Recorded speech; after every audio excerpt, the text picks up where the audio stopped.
금방 해결이 됩니다. 저는 단돈 1원도 장학금 받아본 게 없습니다. 보수 정치인 전반이 저는 보수에서 예를 들어 국회의원 하는 사람들 중에서 명태균 사장 아는 사람 절반 이상일걸요?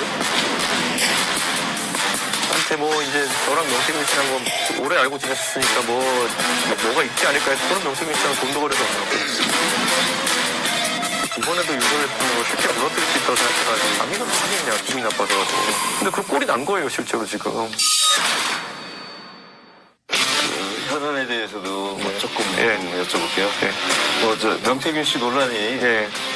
계속되고 있지 않습니까? 예. 뭐 좀 해소가 안 되고 예. 그 이 의원님이 좀 잘 아는 분이잖아요. 네. 이 명태균 씨 이 사건을 좀 요약하면 뭡니까 도대체 본질이? 나약하면 안 돼요. 그러니까 정치인들은 사실 본인에 대한 자신감 또는 자만감이 극에 달해야 되는 사람들이거든요.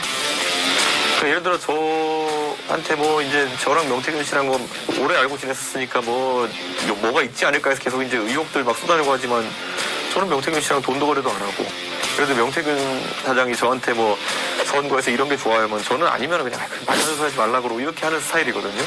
오히려 그렇기 때문에 많은 대화를 해도 그거는 문제가 안 되는 거겠죠. 근데 나약한 사람들은 뭐냐면은 이거 하면 이겨요 그러면 그래가지고 이제 쫓아가고 이런 식으로 가게 되는 건데 저는 제가 되게 극도의 효율을 중시하는 사람이기 때문에 제 선거 제 전당대회 나왔을 때 저 보면은 사무실도 필요 없다. 사무실 해가지고 그것 때문에 표 오는 게 뭐가 있냐. 캠프 크게 차린다 뭐가 있냐. 문자 메시지 보낼 필요 없다. 그거 받고 좋아할 사람 누가 있느냐 해가지고 그 산무 선거 운동 한 거 아닙니까? 정치인들이 그걸 되게 잘 알아야 되는 거예요. 반대로 그걸 모르고 선거 자체를 그냥 모르는 사람들은 굉장히 휘둘리거든요.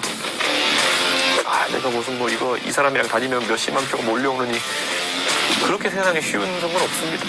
결국에는 그런 거에 대한 자신감을 가져야 되는데 그게 없기 때문에 그랬던 거고 둘째는 보수 정치인 전반이 저는 보수에서 예를 들어 국회의원 하는 사람들 중에서 명태균 사장 아는 사람 절반 이상일걸요? 만나본 사람도 상당할걸요? 다들 그냥 정치에서 비겁함이 그냥 깃든 겁니다. 어떤 상황이 발생하면 무슨 모른다 하고 아니라 그러고 그래서 나한테 흙탕물 안 튀기게 하는 삶을 살아오는 그게 건데 그냥 있는 그대로 말하면 되죠. 만나서 이런 얘기 했었고 이런 얘기 했었고 하면 되는 건데 그게 체득화되어 있기 때문에 오히려 뭐 안철수 의원 보면 나 모른다 그랬다가 사진 나오고 막 이러잖아요. 저는 명태는 알고 명태균은 모른다 그랬다가 사진 찍힌 거 나오고 얼마나 더 웃겨져요 그러면 사람이. 나경원 의원 처음에 안 만나보고 아무것도 아닌 거였지만 다 만나본 거 나중에 증언 나오고 하잖아요. 결국엔 그렇게 돼. 그런 타조 머리박기식의 대응을 하니까 이 꼴이 나는 겁니다. 사실 명태균 사장에 비견되는 사람들 민주당에서 많아요. 뭐 여론조사에 있어서 뭐 도움 줄 수 있다 그러고 이렇게 한 분들 많거든요. 거긴 오히려 더 공개적으로 다니면서 방송도 나오고 그래요 그런 분들이. 근데 그분들 만났다 그래가지고 뭐 민주당에서 누가 저는 모르는 사람이다 왜 그런지 모르겠다 이렇게 안 나서거든요. 그러니까 보수 진영 사람들이 그러니까 나약하고 비겁해서 그런 것도 있어요. 만나서 같이 뭔가 범죄를 했다 그러면 그거야말로 문제가 되는 거지만은 그게 무슨 문제가 됩니까?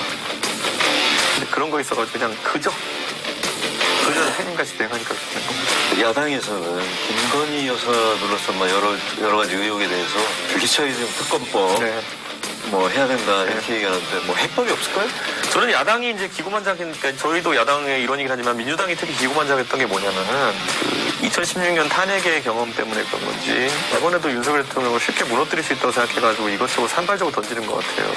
근데 대한민국 국민들에게 그럼 탄핵의 경험 자체가 전반적으로 좋은 경험이었냐를 말하면 또 그렇지도 않아요. 탄핵이 여파로 인해가지고 2달 만에 굉장히 급한 대선을 치렀어야 됐고 그때 우리는 41%라는 지지율로 그러니까 과반을 넘지 못하는 지지율로 문재인 대통령을 당선시켰었거든요. 근데 그 다음에 문재인 대통령이 그걸 또 오판해가지고 적폐청산의 이름으로 사회를 또 갈등으로 몰아넣은 것도 사실이고요. 그 다음에 그런 일방주의적 분위기 속에서 부동산 정책 같은 거 펼친 거 결코 국민들이 또 좋아했던 경험은 아니거든요. 지금도 그러니까 민주당이 아무리 바른 허리에 실명을 쓰려고 한들 그 해봤던 경험이 그렇게 좋지만 않은 경험이었기 때문에 그때만큼 지금 반응이 오지 않는 겁니다. 이럴 때는 차분히 가가지고 본인들이 대안 세력이라는 걸 입증해야 되는데 그런 거 없이 그냥 우격다짐으로 가가지고 뭐 냉정하게 이 명태균 사건만 하더라도 저는 솔직히 민주당에 있는 분들한테 그랬어요 처음에. 아니 이 사건에 있어가지고 증언자가 될 수 있는 사람 중에 오히려 제일 센 증언자가 명태균 사장일 텐데 저 사람을 무슨 뭐 사기꾼에다가 무슨 주술사 비슷하게 만들어 놓은 다음에 그 사람이 당신들이 원하는 대로 얘기를 하겠냐, 당신 같으면 하겠냐, 기분이 나빠서라도. 근데 그 꼴이 난 거예요, 실제로 지금. 지금 저는 저 안에 보면은 그냥 눈이 벌게진 사람들이 있는 거지 거꾸로 뭐 그렇게 대단한 전략가가 있는 것 같지도 않아요. 명태균 사장과 윤석열, 김건희 부부가 결탁해가지고 국정농단 했다는 그 가설을 증명하기 위해 가지고 달리는 사람들이면은 자기들이 뭐 김건희, 윤석열 잡아다 고문할 것도 아니고 말해줄 사람은 명태균인데 그 사람을 주술사에다가 사기꾼 만들어 놓은 다음에 뭐 어디서 검증할 방법을 생각해가지고 움직였어야 되는데 검증할 방법이 없어요.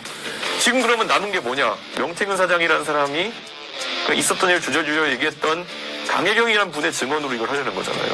그 강혜경이라는 분의 전원으로, 그러니까 명태균 사장의 전원으로 명태균 사장을 공격한다? 이게 뭐냐는 거죠. 그러니까 A가 해준 말을 들은 사람이 A를 어떻게 공격해요? 구조 자체가 검증이 안 되는 가설 구조인데, 그러니까 제가 계속 그래서 가설과 검증, 과학적 사고를 얘기하는 게 뭐냐면은 애초에 그냥 안 되는 걸 계속 하고 있는 거예요, 지금. 그러다 보니까 유탄이 이상한 대로 치잖아요, 이제 계속.